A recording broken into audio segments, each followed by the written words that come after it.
now. Bernie Eisel is done for the minute. He peels off the front of that three-man group for Dimension Data. It's just Mark Renshaw and Mark Cavendish with 2.2 kilometres to go around this roundabout, and after that it is the run-in to the finish. So we were told the finish straight was 2.8 kilometres. The roadbook's slightly off, and maybe with the roadworks and the immense building that goes around here, we've just had to slightly change the route. But here we go, 2 kilometres to go. It's Trek Factory Racing at the front with plenty of bodies for Fabian Cancellara. The same you can say about Ethics Quickstep, who've kept their lead-out train very, very well protected as well. Team Sky there with Andy Fenn at the back and out of the way. That's not good news for Elia Viviani, is it? No, he mentioned Andy Fenn was crucial for the lead out, but this is again impressive by another team. Never really committed anybody towards the front, but they have 5 riders now helping Nizzolo. But just as we say that, we can see the blue train of Kittel coming, and there's a mad rush and push and shove to get on the wheel of Marcel Kittel now.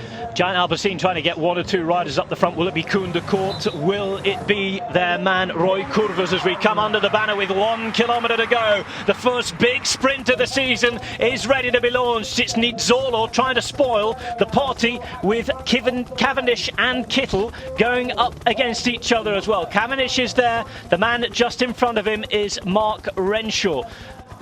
On the right-hand side, you've got 3 men left and ready for Marcel Kittel. It looks as though Nizzolo's going to be brilliantly positioned. And Sky with Elia Viviani as well. 77 riding for One Pro Cycling. It's Chris Opie who's going to give it a go. And here we go then. Through the centre, it's Ethics Quickstep. Kittel about to launch his sprint. On his wheel is Viviani. Kittel going through the middle. All the big power from the big German. Cavendish on the left-hand side. Hasn't hit the front yet. It's Kittel who's got a very good march on everybody on the minute. Kittel going for the line, and it's win number 1 for Marcel Kittel on debut in Ethics Quickstep colours. Kittel never really had any competition.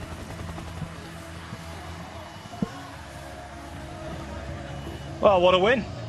Yep, big win of the season. Kittel back on form, and just goes to show you what a lead out that was by Ethics. They come up at the right time, and Kittel went with about 250 metres to go right from the front. Everybody else was grappling for his wheel. You can just see Modolo in the pink on the left hand side, but Mark Cavendish, you can just see him gritting his teeth trying to hang on to the back wheel of Kittel. Takes second. I think Modolo might have taken the third there, one of the One Pro Cycling riders up there towards the front. But that was a strong lead out and a strong sprint by Kittel, and it looks as if he's back. Very big, very strong already. Again, the congratulations, not only his team but those around in the peloton as well. Of course, a lot of people who get on with him will have been disappointed to see him go through his troubles last year. Only 1 win, that in the Tour of Poland in the late part of the season. But it started with Kittel 1, Cavendish 0, 47.9 kilometres per hour, the average race speed.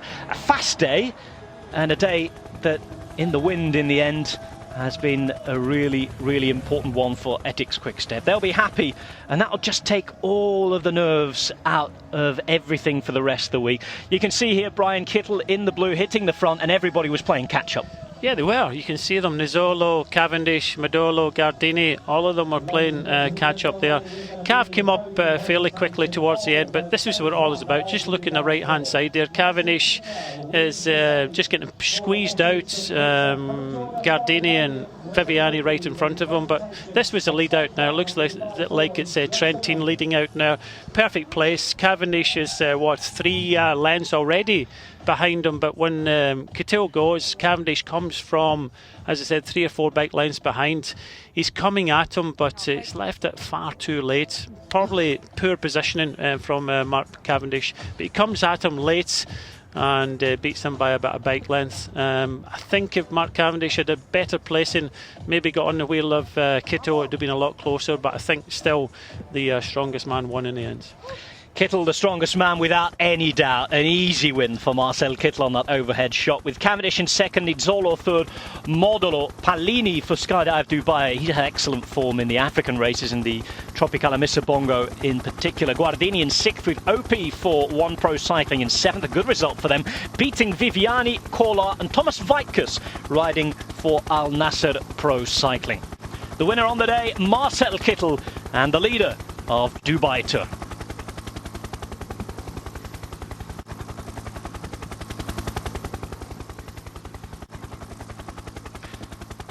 Well, going back to that sprint, pretty clear to see that Mark Renshaw was missing for those final few hundred metres. There are a couple of white jerseys in front, and on the live, you'd have imagined that he was there. In fact, it was a Skydive Dubai lead out that helped Palini in. Renshaw missing then, you'd have to say, for the last 500 metres. Yeah, it didn't look as if we mentioned this before, how well the sprint trains would work. I don't think it worked for Team Dimension Data there. It did work for Ethics. They put a lot of work in today's stage. They got the just rewards. Mark maybe frustrated a little bit, but he'll thank his teammates for all the hard work they put in today. He still got second, although it was to Marcel Kittel. He started the sprint when Kittel started going for the end, about 250, 300 metres out.